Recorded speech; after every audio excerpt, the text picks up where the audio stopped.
Blanche-Neige. Bouba, Bouba, fais bien attention de ne pas t'éloigner du chemin de ta maison. Dans la nuit noire et glacée, à côté de ta sœur Frisquette.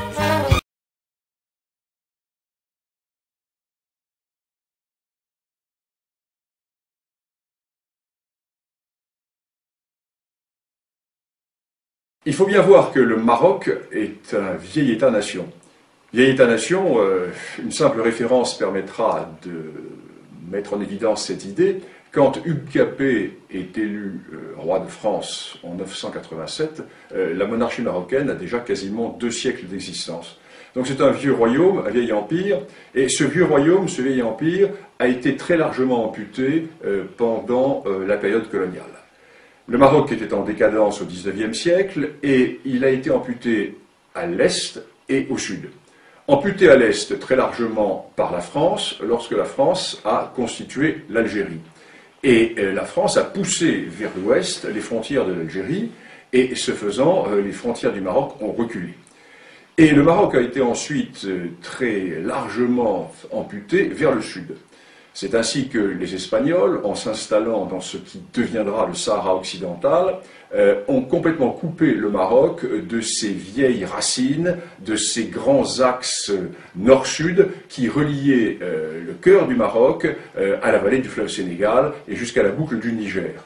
En d'autres termes, les racines africaines, d'où sont sorties de très nombreuses dynasties marocaines, ont été coupées à la suite de cette occupation espagnole. Et lorsque l'indépendance du Maroc a été reconnue par la France et par l'Espagne, en 1956, le Maroc s'est retrouvé dans ses frontières coloniales. Un contentieux a éclaté avec l'Algérie, car il faut bien voir que toute une partie de l'Est marocain est historiquement, de l'Est marocain était rattachée à l'Algérie, et jusqu'à la région de Colombéchar. Colombéchar est une localité qui était historiquement marocaine. De même Tindouf. Et restait au Maroc à récupérer toute la partie sud qui était territoire espagnol, Sahara occidental. Les Espagnols hésitaient à donner l'indépendance à la région et les Espagnols ont traîné les pieds. Ce qui fait que le roi du Maroc, Hassan II, s'est tourné vers la Cour internationale de justice et a posé la question suivante, quels étaient les droits historiques du Maroc dans ce Sahara occidental? En effet, les Espagnols voulaient créer la fiction d'une entité sahraoui de façon à créer au sud du Maroc un État totalement artificiel, mais qui, pour survivre, devrait se tourner vers Madrid. Donc, les Espagnols comptaient rester par le biais de cet État fragile, dépendant de l'Espagne. Quant à l'Algérie, qui a toujours nourri une certaine, je ne dirais pas une certaine jalousie, le terme serait trop fort, mais une certaine envie vis-à-vis du Maroc. Pourquoi? Ben, nous sommes là au cœur de la grande question du Maghreb. Il y a un État-nation dans le Maghreb, c'est le Maroc. La Tunisie également. Mais l'Algérie n'a jamais existé. L'Algérie est une création française. Lorsque la France arrive en Algérie, l'Algérie est une dépendance turque, totalement dissociée. Historiquement, il n'y a pas de nation algérienne. Il y a certes un royaume de Tlemcen, il y a certes des entités ici ou là, mais il n'y a pas d'État algérien. Et l'Algérie a toujours nourri vis-à-vis du Maroc une sorte de complexe d'infériorité. Et l'Algérie ne voulait absolument pas que le Maroc puisse récupérer le Sahara occidental. Pourquoi? Mais il suffit de regarder une carte. L'Algérie est un État accroché au littoral méditerranéen du nord de l'Afrique, avec un énorme appendice qui s'avance vers le sud, à travers le Sahara, appendice totalement artificiellement rattaché à l'Algérie par le général de Gaulle, alors que le Sahara n'a jamais été algérien, puisque l'Algérie n'a jamais existé. Et cette Algérie est donc géopolitiquement coincée dans la Méditerranée. Alors que son voisin marocain, qui ne dispose pas de ces richesses, a lui une immense façade atlantique. Et la récupération du Sahara occidental fait que le Maroc se retrouve avec plusieurs milliers de kilomètres de littoral atlantique, ce qui fait que le Maroc est totalement tourné vers le grand large. Le Maroc est totalement tourné vers cet océan des grands contacts océaniques. Ce qui fait que l'Algérie se trouve coincée dans cette Méditerranée, qui est un lac. Il suffit de fermer le canal, le détroit de Gibraltar, et la Méditerranée est totalement asphyxiée. Tandis que le Maroc, lui, n'a pas cette géopolitique de l'enfermement. Le Maroc est tourné vers le grand large. Donc, l'Algérie va soutenir la position espagnole, qui est de créer une entité artificielle, un État artificiel sahraoui, qui permettrait à la fois à l'Algérie d'avoir une sorte de débouché vers l'Atlantique, et qui permettrait au Maroc à l'Espagne, pardon, de maintenir une certaine position dans la région.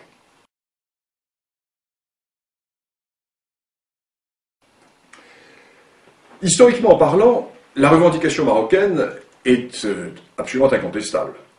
Elle est incontestable pourquoi? Parce que 5 des dynasties marocaines sont sorties du Sahara occidental ou du Grand Sud saharien. C'est un premier élément. La première de ces dynasties, c'est celle des Almohavides. Les Almohavides qui vont du fleuve Sénégal jusqu'au centre de l'Espagne constituaient ce que l'on a appelé l'empire des deux rives, qui était un empire marocain. Je ne vais pas rentrer dans le détail des dynasties marocaines, mais la plupart des dynasties viennent du Grand Sud.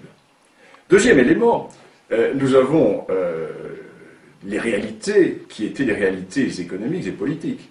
Toute la vallée du fleuve Sénégal, la vallée du fleuve Niger, la boucle du Niger, était tournée vers le Maroc. N'oublions pas qu'au XVIe siècle, Tombouctou était une ville marocaine. La prière à Tombouctou était dite au nom du sultan du Maroc. Le pachalik de Tombouctou était un pachalik marocain. N'oublions pas également que les grandes routes transsahariennes qui permettaient de mettre en relation le monde ouest-africain avec le monde méditerranéen étaient sous contrôle marocain et aboutissaient dans les grands marchés du sud du Maroc. Nous avons toutes ces réalités qui font que lorsque le roi Hassan II a déclaré qu'en récupérant le Sahara occidental, le Maroc renouait avec les racines d'un arbre dont les feuillages sont tournés vers la Méditerranée, le roi du Maroc avait une image qui était très belle et qui était tout à fait réaliste et qui montrait bien ce qu'était cette réalité. Alors le problème est que en Europe, nous avons toujours cette vision européocentriste, européocentrée, et nous avons également la déformation de l'histoire immédiate. Il est évident que dans les années 1890, lorsque se posa la question marocaine, le Maroc était en état de décadence, en état profond de décadence, et il n'était pas en mesure d'exercer sa souveraineté sur l'ensemble de ces territoires du Sud. Et nous avons cette vision qui est une vision du XIXe siècle. Or, la véritable réalité politico-historique et géopolitique de cette région est largement antérieure au XIXe siècle.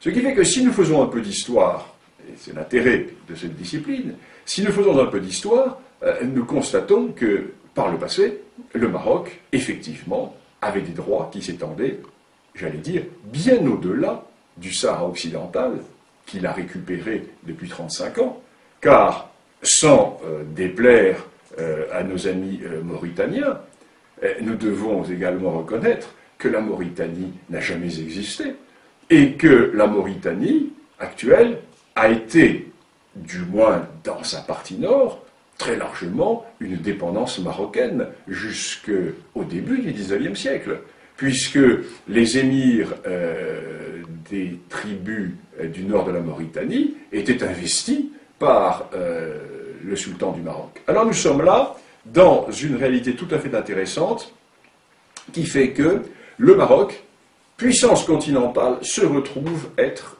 une puissance maritime. Et tout le cœur de la question repose à Alger.